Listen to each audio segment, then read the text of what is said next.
बिस्मिल्लाहिर्रहमानिर्रहीम। अस्सलाम वालेकुम। आज की इस वीडियो में मैं आपको एक बहुत ही सिंपल और इफ़ेक्टिव रेमेडी के बारे में बताऊंगा जो डायबिटीज़ के मरीज़ों के लिए बहुत फ़ायदेमंद है। इसके इस्तेमाल से उनके ब्लड शुगर लेवल कंट्रोल में आ जाएगी और नॉर्मल रेंज में रहेगी। इस रेमेडी को उन्होंने अपनी रूटीन की डायबिटीज़ की मेडिसिन के साथ इस्तेमाल करना है, जिसकी वजह से जो वीकनेस डायबिटीज़ की वजह से उनके जिस्म में होती है वो वीकनेस भी दूर होती जाएगी, प्लस वाइटल ऑर्गन्स के ऊपर जितने नेगेटिव असरात हो रहे हैं और नुकसानात हो रहे हैं वो भी आहिस्ता आहिस्ता दूर होते जाएंगे। मैं डॉक्टर सुल्तान बदर मुनीर रहमत क्लिनिक विद सिबलिंग्स के प्लेटफॉर्म से आज आपको इस रेमेडी के बारे में बताऊंगा। चलते हैं रेमेडी की तरफ। इसमें 4 इंग्रेडिएंट्स पाए जाते हैं: खुश्क करेला, मेथी दाना, टर्मेरिक और कलौंजी। खुश्क करेला, बिटर मेलन, बिटर गाउन सदियों से डायबिटीज़ के मरीज़ इस्तेमाल कर रहे हैं। ये बहुत अच्छा ब्लड प्यूरीफायर है। इसमें मौजूद इंग्रेडिएंट्स वाइसिन, कैंटीन और पॉलीपेप्टाइड पी पाए जाते हैं जो हाइपोग्लाइसीमिया कॉज करते हैं। हाइपोग्लाइसीमिया से मुराद क्या है कि ये ब्लड शुगर लेवल को कम करते हैं। जितनी बॉडी में चाहिए होती है उस लेवल पे ये ब्लड शुगर को ले आते हैं और उस जगह पर उससे मेंटेन रखने में मदद करते हैं। नेक्स्ट इंग्रेडिएंट मेथी दाना है।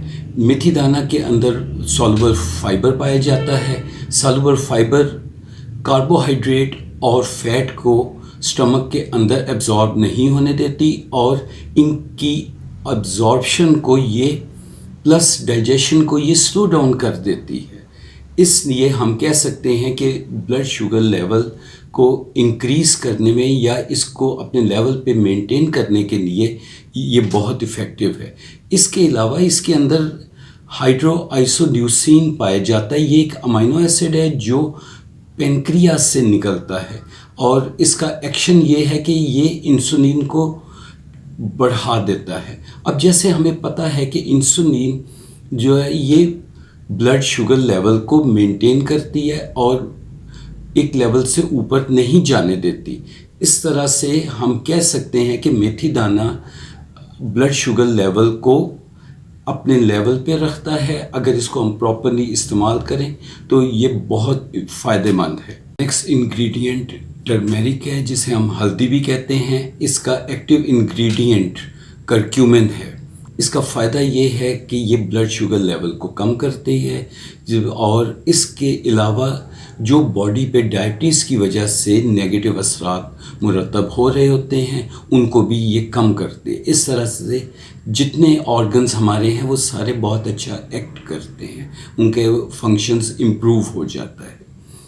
इसके साथ जो आखिरी इंग्रेडिएंट है वो कलवंजी है या कलौंजी भी हम उसको कह सकते हैं। इसका फ़ायदा ये है कि ये ब्लड शुगर लेवल को कम करेगी और इंसुलिन रेजिस्टेंस को ये कम करके इंसुलिन के एक्शन को बॉडी के ऊपर ज़्यादा कर देगी। इस तरह से ब्लड शुगर लेवल जो है इंक्रीज़ होने से बच जाता है। इस रेमेडी को हम तैयार कैसे करते हैं, लेकिन इससे पहले मैं आपको ये बता दूं कि बहुत से लोगों का ये है कि जी हम पास टाइम नहीं होता, हमने ऑफिस जाना है या मुख्तलिफ काम करने, इसीलिए हम इस तरह की रेमेडी को नहीं अफोर्ड कर सकते। इस रेमेडी को तैयार करने में मेरा ख्याल है कि मुश्किल से 10 नहीं तो 15 मिनट लगेंगे। इस रेमेडी में हम सबसे पहले तो लेंगे खुश्क करेला। खुश्क करेले को तकरीबन हम 50 ग्राम लेंगे। इसे हम ग्राइंडर के अंदर डाल के अच्छी तरह से हम ग्राइंड करेंगे और इसका पाउडर फॉर्म बना लेंगे। नेक्स्ट जो इंग्रेडिएंट है मेथी दाना है, उस मेथी दाने को भी हम 50 ग्राम ही लेंगे। इसी तरह से नेक्स्ट पे उसको हम ग्राइंड करेंगे और लेकिन इसको ग्राइंड करने से पहले मैं आपको बता दूं कि मेथी दाने को हम हल्का सा फ्राई पैन में भून देते हैं। اس وقت تک ہم بھونیں گے کہ جب تک اس کی خوشبو نہ آنی شروع ہو جائے، بینی بینی خوشبو آئے گی، اور اس وقت ہمیں پتہ چل جائے گا کہ وہ بھونا گیا ہے۔ تیسرا جو انگریڈینٹ ہے اس کو ہم بھی اسی طرح سے ہی ہلدی کو ہم ڈال کے گرائنڈر میں 50 گرام، اس سے زیادہ نہیں ہے، تو 50 گرام کو ہی ہم اچھی طرح سے گرائنڈ کریں گے۔ اور کلونجی کو ہم نے 25 گرام ہی رکھنا ہے، زیادہ نہیں کرنا، لیکن ہمیں پتہ ہے دوستوں کہ کلونجی کے بہت سے فائدے ہیں، یہ بلڈ شوگر کو بھی کم کرتی ہے، اس کا بھی پاؤڈر ہم بنائیں گے۔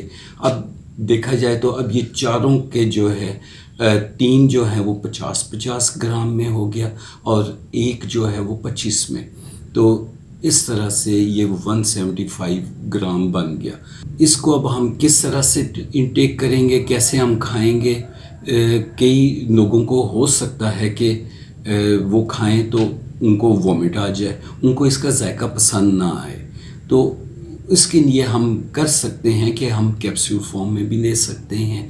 کیپسول فارم میں جب لیں گے تو وہ آسانی سے ہم نگل سکتے ہیں، تو اس طرح سے ان کو وومٹنگ کا بھی نہیں ہوگا، بعد میں طبیعت خراب بھی نہیں ہوگی۔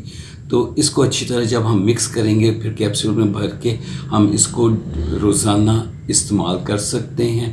لیکن میں آپ کو ایک بات بتا دوں، اس کو استعمال کرنا ہے ہم نے جو ریگولر ہماری میڈیسنز ہیں ڈائبٹیز کی، یہ نہ ہو کہ ہم اسی کو ہی استعمال کرتے جائیں اور ڈائبٹیز کی دوائیوں کو چھوڑ دیں۔ اس طرح سے ہماری پھر سے بلڈ شوگر لیول بڑھ جائے گا، اور ڈائبٹیز جو ہے مختلف آرگنز کے اوپر اپنا نیگیٹو اثرات شروع کر دے گی۔ اس لیے دوستو ہمیں چاہیے کہ ایک تو ہم روزانہ کم سے کم 30 منٹس کی واک کریں، جو ڈائبٹیز کی میڈیسن ہے ان کو ہم پراپر ٹائم پر استعمال کریں۔ تیسرا جو ہے یہ جو ہم نے ریمیڈی بنائی ہے اس کو ریگولر استعمال کریں۔ کوئی بھی ہم ٹائم رکھ سکتے ہیں، صبح کا ٹائم بھی ہم رکھ سکتے ہیں، اور ایوننگ یا سونے سے پہلے کھانے کے بعد، تو یہ چیز آپ دیکھ لیجئے گا۔ پلس میڈیسنز جو ہم ریگولر کر رہے ہیں، کھا رہے ہیں، ان کو ہم استعمال کرتے رہیں۔ لیکن میں آپ کو یہ بتا دوں کہ اس ریمیڈی کے اوپر ہی ہم نے صرف انحصار نہیں کرنا، ہمیں واک کرنی ہے، پلس جو میں نے اور احتیاطی تدابیر بتائی ہیں ان کو کرنا ہے، اور اپنی ڈائٹ کا ہم نے بہت خیال رکھنا ہے کہ یہ نہ ہو کہ ہم شوگر بری جو ہوتے ڈائٹ کا استعمال کریں، کھیریں کھاتے جائیں اور حلوے کھاتے جائیں، اور بہت زیادہ چینی اپنے چائے میں ہم استعمال کریں۔ اس لیے دوستو ہمیں بہت احتیاط کرنی چاہیے، پلس ہمیں اپنے کنسلٹنٹ سے مشورہ کرتے رہنا چاہیے۔ کوئی بھی آگے کمپلیکیشن ہو، کچھ ہو، یا ہمیں محسوس ہو رہا ہو کہ ہماری شوگر لیول بڑھ گئی ہے یا کم ہو گئی ہے، تو ہمیں اپنے کنسلٹنٹ سے مشورہ کرنا چاہیے۔ دوستو یہ میری ویڈیو اگر تو آپ کو اچھی لگی ہے، کائنڈلی اسے لائک کیجئے گا، اور ہمارے اس چینل کو رحمت کلینک ود سبلنگز کو سبسکرائب کیجئے گا، پلس اسے اپنے دوستوں میں اور فرینڈز اور فیملی سرکل میں شیئر کیجئے گا۔ اب اجازت لیتے ہیں، اپنا خیال رکھیے گا، اللہ حافظ۔